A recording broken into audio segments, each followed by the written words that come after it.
ಫಿಕ್ಷನ್ನಲ್ಲಿ ಇದು ನಿಮ್ಮ ಗಮನಕ್ಕೆ ಬಂದು ಈ ಮಧ್ಯದಲ್ಲಿ ಒಬ್ಬ ನಿರ್ಮಾಪಕ ಅಥವಾ ನಿರ್ದೇಶಕ ಅಥವಾ ಇಡೀ ಚಿತ್ರ ತಂಡ ಕೊಡುವಂತ ಶ್ರಮ ಇದೆಯಲ್ಲ ಬಿಡ, ಕೇವಲ ಸಿನಿಮಾ ನೋಡಿದಷ್ಟು ರೂಪ ಅಲ್ಲ.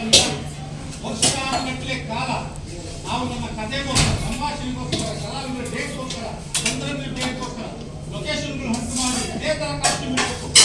ನೋಡ್ತೀವಿ ಮೇಡಮ್, ಒಂದು ಸತ್ಯಲ್ಲಿ ಚಂದ ಸಿನಿಮಾ ಸಾಮಾನ್ಯ ಆಗಿರಲ್ಲ, ಒಂದು ಬಂಗಾರದ ಮನುಷ್ಯ ಸಾಮಾನ್ಯ ಆಗಿರಲ್ಲ. ಅದು ಶ್ರಮ ಎಷ್ಟಿದೆ ಅಂತಕ್ಕಂಥ ನೀವು ಅರ್ಥ ಮಾಡಿ. ಅವತ್ತಿಲ್ಲದ ಸಮಸ್ಯೆ ಇವತ್ತೇ ಒಂದು ಬರುತ್ತೆ ಅಂದ್ರೆ ಒಂದು ಯೋಚನೆ ಮಾಡಿ. ಅವತ್ತು ಕಾನೂನು ಇರಲಿಲ್ಲ, ಸಮಸ್ಯೆ ಇದೆ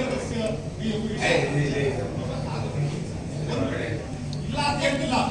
ಅಕ್ಕಿನಲ್ಲಿ ಮಣ್ಣಿಲ್ಲ ಕಲ್ಲಿಲ್ಲ ಅಂತ ಹೇಳಕ್ ಆಗಲ್ಲ. ಯಾಕೆಂತಂದ್ರೆ ಸಮಾಜದಲ್ಲಿ ಎಲ್ಲಾ ವಿಭಾಗದವರು ಎಲ್ಲಾ ತರದವರು ಇರ್ತಾರೆ.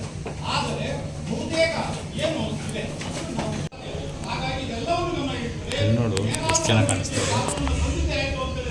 ಇವಾಗ ನಿಮ್ಗೆ ಹೇಳ್ತಾ ಇದ್ರೆ ಹೆಣ್ಣಿಲ್ಲದ ಸಿನಿಮಾ ಶುರು ಆಗುತ್ತೆ. ಹೇಳ್ಬಿಟ್ಟು ಹೆಣ್ಣಿಲ್ಲದ ಸಿನಿಮಾ,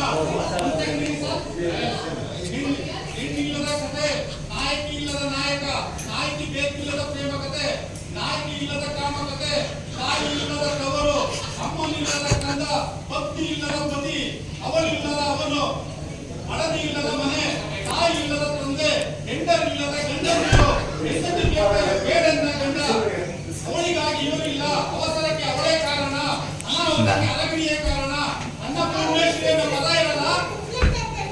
ಹೌದಾಗ್ಲಿ